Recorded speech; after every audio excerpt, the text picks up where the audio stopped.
In front of me is Redmi A3 and today I would like to show you how you can change default apps.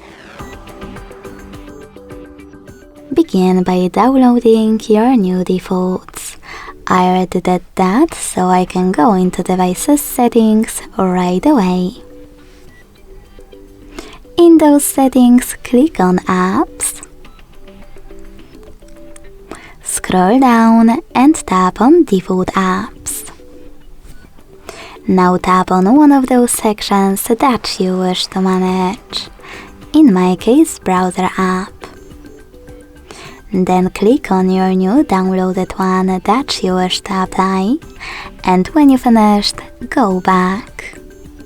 As you can see, after that my default app has changed.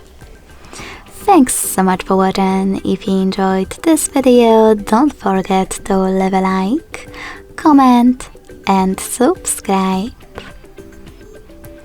Bye!